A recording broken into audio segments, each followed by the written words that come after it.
Today, we're diving into one absolutely wild day in Washington. A day where, if you look closely, you can see the pressure points in American government being tested on all fronts. We're going to use the analysis of historian Heather Cox Richardson to help us make sense of how all three branches were being pushed to the absolute brink. So, how does one day become this perfect storm of political conflict? Well, it's all happening in three different but totally connected arenas. First, we're going to look at Congress, where a full-on rebellion was kicking off. Then, we'll jump over to the executive branch, where presidential power was being used in some pretty shocking ways. And we'll finish up in the judicial world, where the fallout from January 6th was still making major waves. All right, let's start in the halls of Congress. There's a big deadline looming, and it's forcing this huge showdown over a program that affects the wallets and the health of millions of Americans. So, at the very center of all this drama are these expiring tax credits from the Affordable Care Act. And look, this isn't just political gamesmanship. We're talking about real people, 24 million of them to be exact. They rely on the ACA for their health insurance, and without these credits, they're basically staring down a financial cliff. Their premiums could skyrocket, and some could lose their coverage altogether.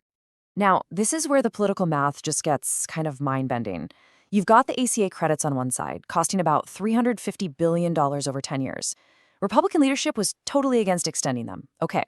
But at the exact same time, they were pushing to extend the 2017 tax cuts, which would cost, get this, a staggering $4 trillion. The difference between those two numbers is just jaw-dropping. So that huge contradiction, it sparked a rebellion inside the Republican Party. With their own leadership refusing to even hold a vote, 4 Republicans from swing districts did something pretty radical.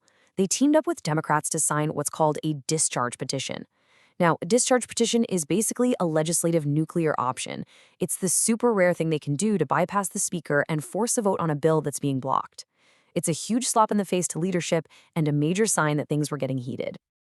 And this frustration, it wasn't just happening behind closed doors. Oh no.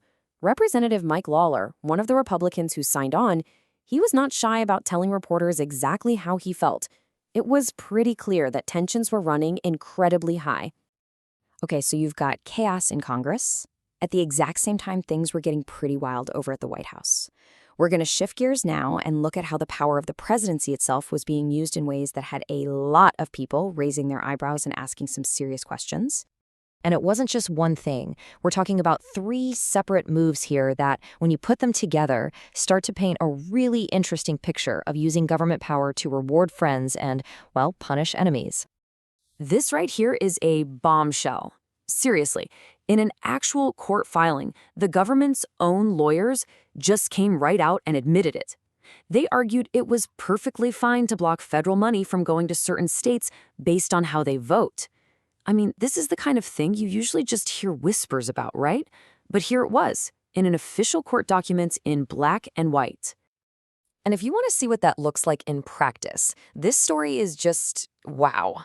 The timeline here looks, let's just say, highly suspicious. It starts when the White House asks Colorado's Democratic Governor Jared Polis to pardon an official. He refuses.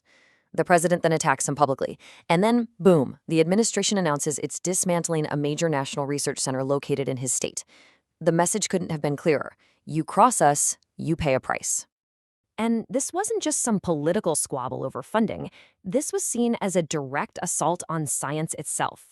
NCAR is a world-famous research center. They do crucial work on everything from climate change to weather forecasts that save lives. To the scientific community, the decision to tear it down just seemed completely reckless and politically motivated. And then the day took a turn for the just plain bizarre. The fight even spilled over into the symbolic decorations of the White House.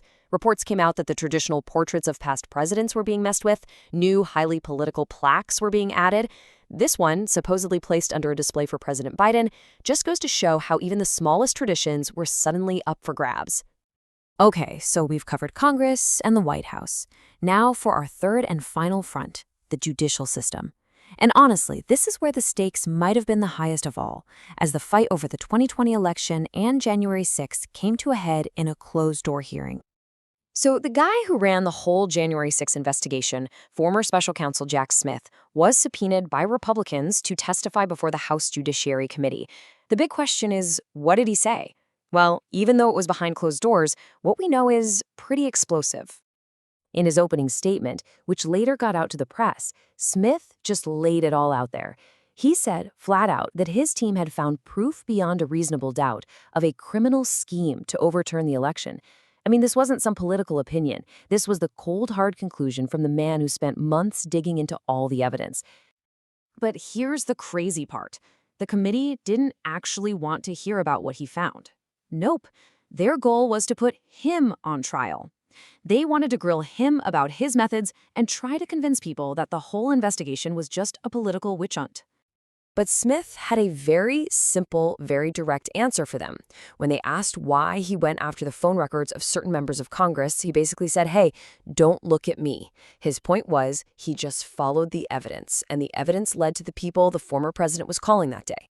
And this is a final kind of ironic twist to the whole thing. The committee tried to control the story by holding the hearing in private.